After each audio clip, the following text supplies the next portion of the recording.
Hello friends, कैसे हैं आप सब। क्लास 12 आज हम लोग इंग्लिश फ्लेमिंगो का चैप्टर पोइट्स एंड पैनकेक्स पढ़ने जा रहे हैं। और इसके राइटर अशोका मित्रन है ना। अगर इस लेसन की बात करें तो ये इनकी book my years with the boss है ना। अशोका मित्रन ने एक बुक लिखी थी माई ईयर्स विद द बॉस, इससे लिया हुआ एक स्मॉल चैप्टर है। ठीक है, इस बुक का नाम आप लोग लिख लीजिएगा, माई ईयर्स विद द बॉस। ये बुक किसने लिखी थी? अशोका मित्रन ने। ठीक है, तो इस चैप्टर में इन्होंने जेमिनी स्टूडियो में क्या क्या चीज़ें हो रही हैं उनके बारे में डिटेल में बताया है। और इसके साथ साथ हम अगर इसकी थीम की बात करें तो इस थीम के थ्रू, इस चैप्टर के थ्रू हमें ये पता चलता है, इसकी थीम है कि किस तरह से डिफरेंट वेज में अलग अलग लोग साथ में काम करते हैं, इवन कि वो खुद को एक दूसरे को डिसलाइक कर रहे होते हैं। और इसके साथ साथ हमें जो डिफरेंस है, the difference between real and real life है ना। तो रियल एंड रियल लाइफ में क्या डिफरेंस होता है वो हमें इस चैप्टर को पढ़कर अच्छे से क्लियर हो जाएगा। ठीक है, तो चलिए इसको स्टार्ट करते हैं। तो अशोका मित्रन बताते हैं कि जो जेमिनी स्टूडियो है और उसमें जो स्पॉटलाइट है, तो ये सारी चीज़ों के बारे में बताते हुए कह रहे हैं कि ये क्या करते हैं, जेमिनी स्टूडियो और वो सारे लोग इनको क्या कर रहे हैं कि स्पॉटलाइट में रहने में हेल्प कर रहे हैं, कि इनको जो वहाँ के स्टार्स हैं। और इन्होंने मतलब जेमिनी स्टूडियो से क्या समझ में आ रहा है कि वहाँ पे मूवीज़ की फिल्म्स की शूटिंग होती होगी, तो वहाँ पे बहुत सारे एक्टर्स काम करते होंगे। तो मेकअप के लिए एक पैन केक मेरे पास भी है। ठीक है, वो बेसिकली फाउंडेशन और पाउडर का मिक्स कर दो तो एक पैनकेक टाइप का बन जाता है ना। उसको हल्का सा स्पंज जो होता है उसको रब करके, इसको हल्का सा वेट करके, उसको हल्का सा चेहरे पे अप्लाई करने से क्या होता है, फेस एकदम बराबर हो जाता है। तो इन्होंने वो पैनकेक्स को यहाँ पे इंट्रोड्यूस कराया है।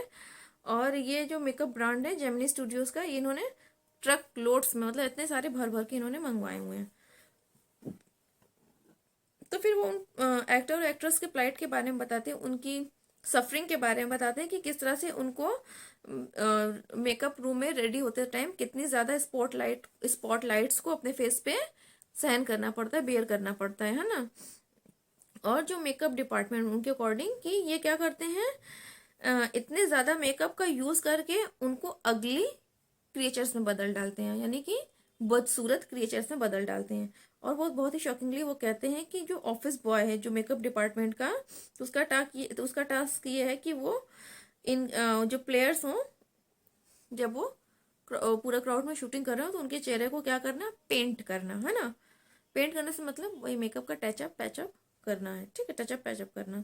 तो क्योंकि वो एक पॉइंट थे और उन्होंने स्टूडियो को ज्वाइन इसलिए किया था कि वो एक एक्टर बन जाए है ना, स्क्रीन राइटर, डायरेक्टर या तो लिरिक्स बन जाए, यानी कि गानों की लिरिक्स लिखने वाले बन जाएं। और उन दिनों क्या होता था कि जो ऑथर्स होते थे उनका ये काम होता था कि वो क्यूबिकल में बैठे थे और न्यूज़पेपर की कटिंग्स को कलेक्ट करते रहते थे, इकट्ठा करते रहते थे। और दूसरों को क्या लगता था कि वो कटिंग्स जो है वो क्या इनसिग्निफिकेंट है, यानी कि उनकी कोई भी इंपॉर्टेंस नहीं है।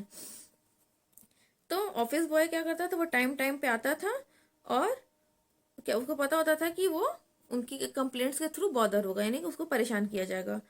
तो जो मिजरी थी सुब्बू के साथ वो उसके पीछे जो रीजन था उसे वो बिल्कुल वेल कन्विंस्ड था है ना।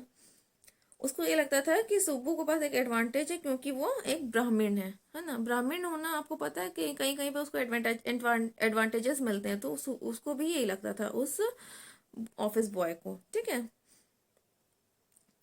तो सुब्बू जो है वो एक रिसोर्सफुल मैन है जिनकी लॉयल्टी ने उनको स्टैंड आउट करके रखा हुआ है, यानी कि उनको इस्टेब्लिश करके रखा हुआ है ना। वो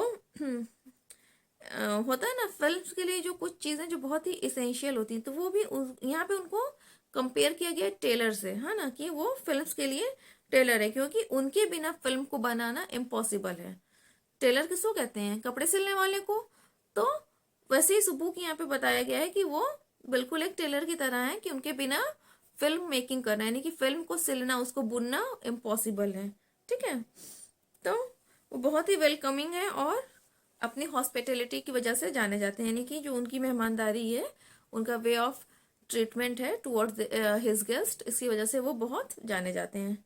और बहुत सारे अदर लोग जो दूसरे लोग हैं जेमिनी स्टूडियोज में, तो वो भी क्या करते हैं उनकी तरह, वो भी पोएट हैं, पोइट्री करते हैं और वो स्टोरी डिपार्टमेंट के लिए काम करते हैं। और वो एक लॉयर भी हैं, ठीक है।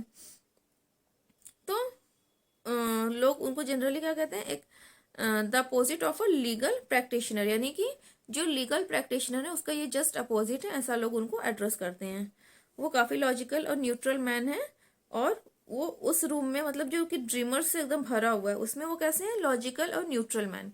यानी वहाँ पे उस रूम के बारे में ये कहा जा रहा है कि वहाँ बहुत सारे एक्टर एक्ट्रेस आए हुए हैं जो अलग अलग सपने लेकर आए हैं, तो उनके बीच में ये कैसे हैं, एक लॉजिकल और न्यूट्रल मैन की तरह है ना। तो फिर वो अशोका मित्रन जो है राइटर, वो जेमिनी स्टूडियो को डिस्क्राइब करते हैं कि उसको एक चांस मिला है कि वो होस्ट करे एक इंटरनेशनल परफॉर्मर को, जिसका उसको क्या कहा गया, मोरल रीआर्मेंट आर्मी, है ना। तो इस ग्रुप को होस्ट करने का उनको चांस मिला हुआ है। तो जो प्लॉट्स और मैसेजेस हैं वो ज़्यादा कॉम्प्लेक्स नहीं है, और उनके जो सेट्स और कॉस्ट्यूम्स हैं वो भी परफेक्शन के ही लगभग हैं, और ऐसा कई सालों से है। मतलब कि होते हैं ना कुछ लोग जो अपने काम को बहुत ही परफेक्शन के साथ करते हैं, तो जेमिनी स्टूडियो के बारे में भी ये बात कही जा रही है। और जो तमिल प्लेज हैं तो उसमें सनसेट और सनराइज को जॉटम वैली जो है वहाँ पे उसको दिखाया जा रहा है कि वहाँ पे सनसेट और सनराइज हो रहा है, ठीक है। और जो दूसरे गेस्ट हैं स्टीफन स्पेंडर, वो जेमिनी स्टूडियो को विजिट करने आते रहते हैं, और पीपल मतलब लोगों को उनके बारे में बहुत मुश्किल से ही कुछ सुनने को मिलता है, और वो ज़्यादातर उनसे कनेक्ट भी नहीं होते हैं, क्योंकि क्या है, लिंग्विस्टिक बैरियर्स हैं। जैसा कि नाम से पता चल रहा है, क्या नाम है इनका, स्टीफन स्पेंडर, कि ये कोई फॉरेनर है। तो लिंग्विस्टिक बैरियर्स का मतलब होता है कि लैंग्वेज प्रॉब्लम, है ना। लिंग्विस्टिक, लैंग्वेज के साइंस को कहते हैं द साइंस ऑफ लैंग्वेज। तो अगर आप किसी की लैंग्वेज से फेमिलियर नहीं हो तो आपके लिए वहाँ पर एक बैरियर बन जाएगा। यानी कि बहुत सारे लोग हैं जो हिंदी ही नहीं जानते हैं, even they are Indians, but they don't know how to speak in English, sorry how to speak in Hindi, है ना। और इवन कि मुझे पता है साउथ के कुछ एरियाज ऐसे हैं जहाँ पर लोग ना हिंदी जानते हैं ना इंग्लिश जानते हैं, दे नोज ओनली तमिल और तेलुगु, है ना। तो वहाँ पे आपके लिए लैंग्वेज बैरियर वाली सिचुएशन आई जाती है, यानी कि आप अपनी खुद की कंट्री में एक क्या अपने आप को फील कर सकते हो, एक एलियन, एक फॉरेनर, एक स्ट्रेंजर, है ना। तो वही चीज़ इनके बारे में कहा जा रही है। और ये ज़्यादा टाइम नहीं हुआ, मतलब ज़्यादा साल नहीं हुए हैं जब अशोका मित्रन ने उनके नेम को किसी बुक में देखा था, और तब उनको पता चला कि वो एक्चुअली वो कौन है ना। मतलब इनके कहने का है कि वो कोई राइटर रहे होंगे और उन्हें कोई बुक लिखी होगी, तब अशोका मित्रन को उनके बारे में जानने का मौका मिला, ठीक है। अब बात करते हैं इंपॉर्टेंट क्वेश्चंस की। तो इसमें इंपॉर्टेंट क्वेश्चंस में हम लोग बात कर रहे थे कि इन्होंने किस तरह से रियल और रियल लाइफ को एक्सप्रेस किया है, किस तरह से डिस्क्राइब किया है, और उसका क्या इफेक्ट है। इसके साथ साथ इसमें जो इन्होंने इंग्लिश राइटर थे, है ना, उनके बारे में उनको तमिल ऑडियंस क्यों कहा है। तो बेसिकली मैंने जैसे अभी एग्जांपल दिया कि अगर कोई आपके लैंग्वेज से फेमिलियर नहीं है तो आप उसके लिए कैसा फील साउंड करोगे एज अ फॉरेनर, है ना। तो वही चीज़ यहाँ पे कही जा रही है, ठीक है। फिर यहाँ क्वेश्चन इसमें देखिए, छोटे छोटे शॉर्ट क्वेश्चंस अगर बात करें तो जो छोटी छोटी उन्होंने चीज़ें बताई है, जैसे ऑफिस बॉय, उसके बारे में पूछा जा सकता है। और जो पैन केक्स है वो क्या है, उसका यूज़ क्या है, ठीक है। तो ये सब बहुत नॉर्मल से क्वेश्चंस हैं। अगर लॉन्ग क्वेश्चन की बात करें तो देखिए, इसमें 2-3 क्वेश्चन को मिलाकर ही लॉन्ग क्वेश्चन बनेगा। जैसे कि जो राइटर हैं उन्होंने जो जेमिनी स्टूडियो का डिस्क्रिप्शन दिया है वो क्या है, और किस तरह से उन्होंने उन लोगों की लाइफ की जो मिजरी, जो प्लाइट है उसको डिपिक्ट किया है ना। और फिर लास्ट में वो कहेंगे कि जो इंग्लिश ऑथर हैं स्टीफन, उनको उन्होंने किस तरह से क्या कहा है, तेलुगु या तमिल कहा है वहाँ पर, ठीक है।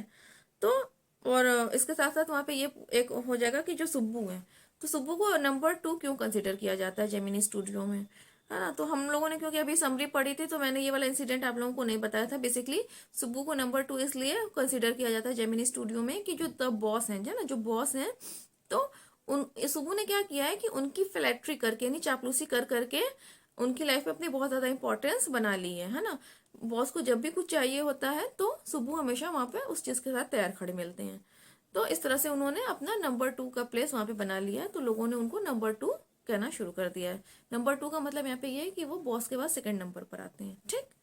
चलिए अगर चैप्टर क्लियर हो जाएगा तो कोई भी क्वेश्चन आएगा इजीली कर ले जाओगे। लॉन्ग क्वेश्चन मैंने बता दिया कि 2-3 क्वेश्चन को मिक्स करके इसी तरह से बनेगा कि सुब्बू को ये क्यों कहा जाता है, उनका क्या प्लेस है, और जो ऑथर हैं इसके उन्होंने किस तरह से इस पूरे जेमिनी स्टूडियोज को किस तरह से उसको डिस्क्राइब किया है। ठीक है, तो फ्रेंड मिलते हैं नेक्स्ट वीडियो में।